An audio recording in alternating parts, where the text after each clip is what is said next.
What's up, everybody? Michael Walsh here. So I want to talk about Tom Aspinall and his fight over the weekend because, as we all know, he got poked in the eye, became a no contest. They didn't even see the end of the first round.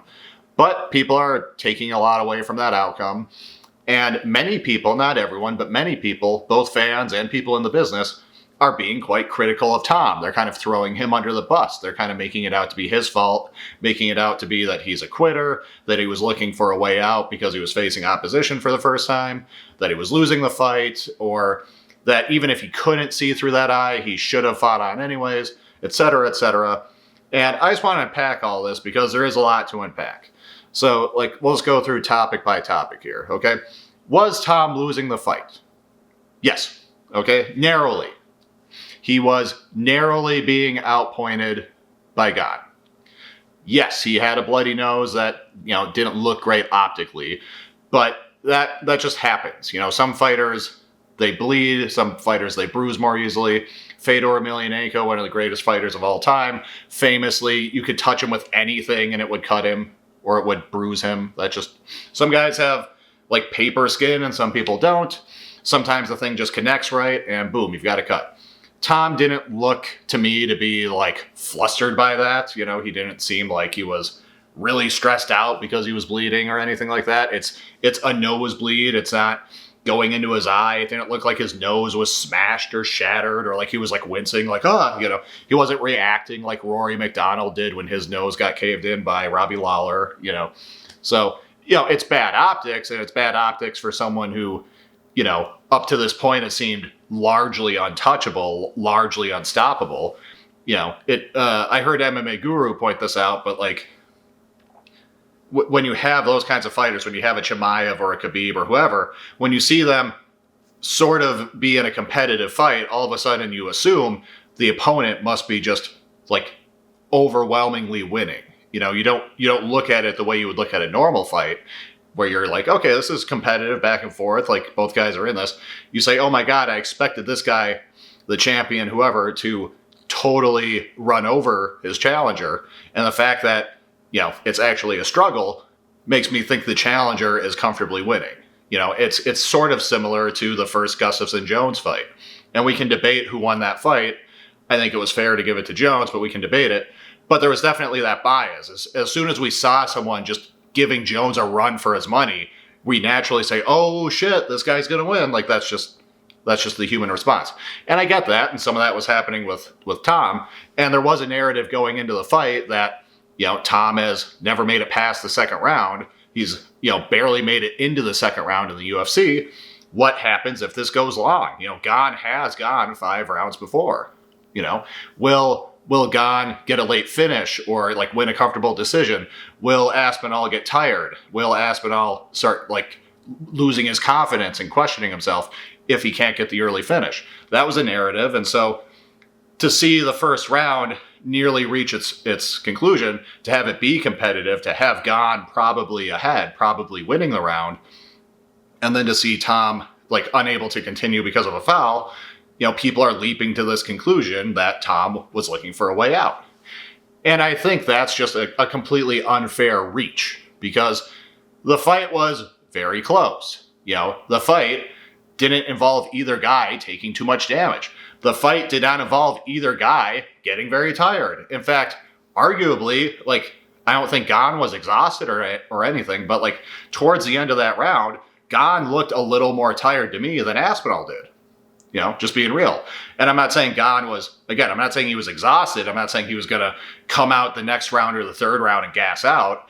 But if you had to pick one, just like if you had to pick who was winning the round, you would pick Gane. If you had to pick who looked more tired, I think Gane looked more tired. So, and Aspinall kind of looked like he was feeling himself a little bit. It looked like he was kind of enjoying the fact that it was like a fight, that it was, if anything, I thought it was sort of validating the stuff he said for years. And talk is cheap, so you can never trust what a fighter says. But he has said for a while that he wants someone to take him to deep waters because he wants to test himself. He wants to see how he'll do. There's a part of him that while overall he's happy to knock these guys out in a round, there's a part of him that's a little disappointed that he's not getting to experience a longer fight. And again, you can take what a fighter says about themselves like that with a grain of salt, but his demeanor towards the end of that round prior to the eye poke seemed to legitimize that. Like, he seemed like he was smiling, bouncing around. He looked like he was having a good time. He didn't look like a guy desperate to get out of there. And like, to now start touching on people who've been throwing him under the bus, like Aljamain Sterling, of all people, threw Tom under the bus and, questioned whether or not he was like hamming up the eye poke, where it's like Aljamain Sterling won his belt by DQ because Peter Yan kneed him in the head. Sterling, you never know, but it looked like Sterling was hamming it up and pretending to be a lot more hurt than he was. Go back, rewatch it. That's how it looked. I like Aljamain Sterling. I actually was happy when he won the rematch because I felt, even though I love Peter Yan and like his style more than I like Sterling's, I thought Sterling was a great fighter and an underrated fighter. I thought it was cool to see him legitimize himself by winning the rematch. And, I would have felt bad for the guy if he was this sort of paper champion who wins the belt by DQ only to immediately lose the rematch to the same guy. Like, that would suck.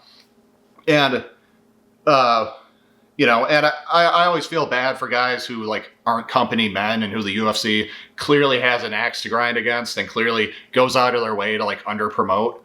And that was Sterling, and it's Tom right now. Just look at what Dana has had to say after the fact. But for Sterling to say that he questions whether Tom was hamming up the eye poke because the first round, wasn't going his way completely. Like, Sterling was getting his ass kicked by Yan. Okay? The third and fourth round, he was really getting beat up. He was clearly losing. He was clearly getting exhausted. And on top of that, like, he appeared to be hamming up the knee to the head. So for that guy to act like, to defend himself with that situation with Yan, and yet throw Tom under the bus for a much more justifiable situation where, he is claiming he can't see. He appears worried that his eye is actually damaged, and he's not exhausted. He's like only barely losing this round. The fight's only barely getting going. Like, to just assume he's quitting is really unfair. It's really bad faith. It's not giving the guy the benefit of the doubt in the slightest. And I think that's ridiculous. And then you got other fighters with, primarily with Chael and with Anthony Smith immediately on ESPN after the fact, shitting on Tom because even if he couldn't see, they think he should have fought anyways. And that's just rich because these guys are quitters. Chael and Smith are career-long quitters. Okay, they just are. And this is kind of entering into like a bigger topic, which I also want to cover in this video, which is like how we criticize people for quitting and for like being tough or not being tough in this sport, because it gets into like a hypocritical and dishonest and kind of ugly side of following sports and following this sport specifically, which is the sort of gossipy, like, armchair quarterbacking that people engage in. And that can be, as we're saying, like, that can be fans, that can be pundits, that can be ex-fighters, that can be current fighters. But there's a lot of this going around, and this is just a really bad case of it. But people need to realize, like, these people are all tough. Everyone in the UFC is tough. And as someone who trains myself, as someone who's trained for well over a decade, as someone who's competed in jiu-jitsu, competed in kickboxing, competed in MMA, and who recognizes that I'm not as tough as any of those guys. I'm not as tough as anyone in the UFC right now. I just recognize that. Like, I also recognize that anyone who trains has to be tough. Like, even just doing jiu-jitsu. If you do jiu-jitsu for 6 months or a year, you have to be a tough person. And by tough, I mean tougher than average. Because anyone who's done jiu-jitsu, especially if you think back to when you very first did it, when you had no experience, and you go in there and you're just getting mauled, and it's smothering, and it's claustrophobic, and it's exhausting, and it's like shocking how unable you are to do anything to stop it from happening. Just what a blow it is to your ego to be like, oh, because the average guy thinks he can fight. The average guy is a fool. The average guy has no self-awareness. The average guy overestimates his abilities and is very confident with no reason to be. And for the average guy to then go into something like a jiu-jitsu gym and realize, oh shit, I thought I could fight. I can't fight at all. I can't do anything to these people. To deal with that blow to your own ego and to not run away from it, but to keep coming back and keep training, that takes toughness. And it takes toughness to just put in that grind, even if you're just going once or twice a week, like to show up, get exhausted, get beat up, get roughed up, get strangled, get the gi burn, get your ears roughed up, get your fingers hurt, get your joints cranked on, to like go through that week after week, month after month, takes toughness. And it's the same in a boxing gym. You step in the ring with someone who's actually a good boxer and you're just like some untrained novice, even if they're going light with you, like they're going to tag you up and make you feel like a fool. They're going to rattle you. They're going to beat you up. They're going to exhaust you. Like, to go through that and again, not shy away from it, not say, oh, I hate that, I'm just going to never do that again, and try to like forget that ever happened and go back to deluding myself into thinking I'm like a real hard ass. To not do that, but instead to return, to go through it again after again and slowly get better. Again, even if you just do that recreationally, just as a hobby, just part-time, just for 6 months or a year, that takes toughness. And then to do that more, to make it actually a part of your life where you do it for decades, that takes more toughness. To actually compete, and not only compete, but like compete seriously, compete with a camp, to actually have like a schedule where you're like, I've gotten my license, I've signed a contract, I'm fighting a guy in 8 weeks, 12 weeks, whatever. I have a plan, I'm going to diet down to this weight, and then I'm going to do a water cut. I'm going to be training twice a day, 5-6 days a week for that 8 to 12 weeks. And then we're going to step in the cage and have an announcer say our names. We're going to take our shirts off. We're going to have the crowd there, and we're going to like fight for real. To do that even once takes a lot of fucking toughness. That makes you much tougher than like the vast majority of the 99% of the population. Okay, it simply does. And that's just to do that once. To do it for a career, like guys like Chael, like guys like Anthony Smith, takes an insane amount of toughness. To do that 30, 40, 50 times like they did takes an insane amount of toughness. To do it on a stage like the UFC, where it's not just a crowd of 1,000 people and it gets put on YouTube and 24 people watch it, that's one thing. To do it in the UFC where literally millions of people can see it and it's a crowd of thousands of people, that takes a lot of bravery. That takes a lot of toughness. Now, so when I call someone like Chael a career quitter, when I call someone like Smith a career quitter, I'm saying that in a very specific context. I'm saying that in the context of when compared to other career fighters and other elite fighters, other UFC fighters, compared to them, these guys quit more than is the norm. Now, they're still profoundly tough people. They're still tougher than 99.9% of the population. These are legit hard motherfuckers, Smith and Chael, that is. They're just not as tough as the 0.01% of people that are, other elite fighters. Compared to them, they're not that tough. They're kind of wimpy within that very, very, very, very elite pool. But they're still insanely tough. And that's where people spectating, the fans, people talking about it, people who are in the social media space on MMA YouTube, gloating about this, should just bear that shit in mind. And should do a little self-reflection, look in the mirror and say, what have I done? What have I done that makes me think I'm a hard ass? What makes me think I'm tough? What makes me think I'm in any position to criticize any of these people? Okay?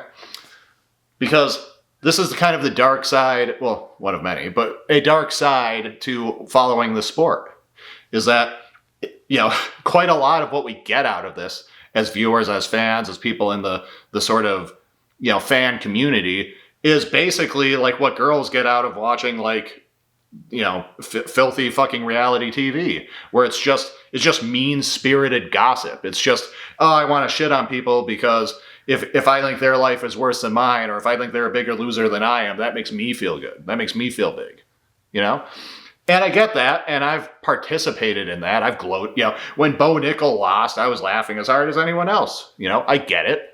And hopefully that's outweighed by the noble sides of this sport. Hopefully that's outweighed by, witnessing something glorious and actually applauding it. Like when you see Alexander Volkanovski, get his belt back against Lopez, or when you see Pereira beat Ankalaev, or when you see Max Holloway do what he did at UFC 300, when you see something that great and you appreciate it for the greatness that it is, hopefully that outweighs the petty bullshit that we spend most of our time doing as fans.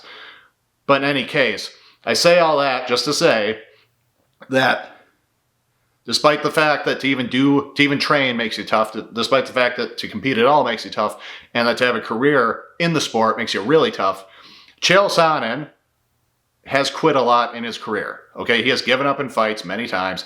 Anthony Smith, even worse, famously so, to the point where he's now memed on for it. And I don't want to dog on that guy, but like to have either of those two get on fucking television and throw Tom under the bus because he got poked in the eye and because he should have fought regardless is a fucking joke. It's an absolute joke. Okay? Now, sort of the final thing I want to cover is like, let's take it as a given that Tom wasn't quitting, that he wanted to fight, you know, that prior to the eye poke, he wanted to keep fighting. He got poked in the eye. He actually couldn't fucking see. Should he have kept fighting regardless? Should he have just lied to the doc and everyone and said, yeah, I can see, I'm fine, and just fought with one eye for the rest of the fight? Should he have done that? I think if he wanted to, fine. But I don't think it's reasonable to expect that. And I see people comparing it to other fights where people's eyes swell shut from punches, and that's just not the same thing. It's not the same thing for a few reasons. For one, if you say I can't see in that situation, you're going to lose. It's not going to be a no contest. It's not going to be a win by disqualification. You are going to lose because your eyes swelled shut, presumably, because of legal strikes, because of punches, elbows, knees, whatever. And so if you tell the doc, yeah, I can't see, you're done. It's a TKO loss. So that's one reason. But I would argue an even more important reason is most of the time in those situations, you're not actually afraid for the sake of your eye. You're not actually worried that your eye is permanently damaged. Because what's happened is the soft tissue, the eyebrow, the eyelid, etc., like the stuff around the eye is damaged and is swelling and is covering your eye so that you can't see. But the reason you can't see isn't because your eye isn't working. It's because you've got like a fucking eye patch on made out of your own flesh. Now, with Tom's case, he seemed actually worried that his eye was legitimately damaged. You know, and he was acting that way in the cage. He seemed like genuinely like shook by the fact that his eye wasn't being the way it was. He seemed shook at the hospital after the fact. Thankfully, we now know it wasn't anything too serious. But if you are actually worried about that, I think it's fair to not fight. Because if your eye is actually damaged, actually fucked up, it's pretty dumb to do four additional rounds of fighting. Especially now that you know he's going to go for it again. Especially since you know there's a chance he'll fucking poke you again. Because it's not like, why wouldn't he? Just based on that guy, his record, and the fact that we just see that happen in fights. We see, you know, pokes happen, it gets stopped, the guy gets time to recover, another poke happens later in another round. That happens. So, like, why should he take that risk? And I get it. It means he's not tough on the level of a Michael Bisping, and he said that himself. He basically said, I don't know how Bisping, like, fought several fights with one eye. I couldn't do that. Tom said that himself in a video he put on his own channel. And I respect him for shouting out Bisping like that. I respect him for being honest enough to say that. And sure, it means that Tom isn't in the tippy top peak of the mountain in terms of toughness, because some of these guys are. Some of these guys, I do believe, are willing to die in the cage. Genuinely are willing to die. And some of these guys, like Bisping, was willing to risk just going blind completely because you're already missing an eye. If the other eye gets fucked, that's it. You're a blind bastard for the rest of your life. And Bisping was willing to have several fights like that before he was even the champion. So credit to him. And Bisping I've always considered to be one of the mentally toughest competitors out there. I put him alongside people like Volkanovski, John Jones, Frankie Edgar, Kamaru Usman, TJ Dillashaw, like these kinds of guys who are just intensely driven and competitive. You know, they're like the tippy top of the sport in terms of toughness. And yes, Tom, by his own admission, ain't on that level. He's not willing to make those kinds of sacrifices. But that doesn't make him a quitter. That doesn't make him a pussy. That just makes him, you know, not in this elite of the elite select group of people. And it doesn't mean that he should have fought on regardless. It doesn't mean that he should have not only risked losing his eye, but risked losing, like going out and losing his title for no fucking reason. You know, it's just bad strategy. And it's not cheating. You know, it's not phony. It's not like pretending you're hurt to get a DQ win, like some people. It's It's not his fault that Gane poked him in the fucking eye twice. And by twice, I mean both in the sense that one poke hit both eyes, but also in the sense that he poked him earlier in the fight too, which just didn't get called. None of that's Tom's fault. And yeah, it's disappointing. Yeah, it's anticlimactic. Like, I had friends over to watch the fights, and we were all fucking pissed. Everyone hates it. I get why the crowd booed, even if they weren't intending to boo him specifically. I get why they're just booing the situation. But to seriously and like when you're like making calm, like after calm reflection, to seriously argue that this shows that Tom's a pussy, this shows he was just looking for a way out, like he should have just fought on anyway, regardless of how his eye is doing. To make any of those arguments, I think is completely ridiculous. Okay?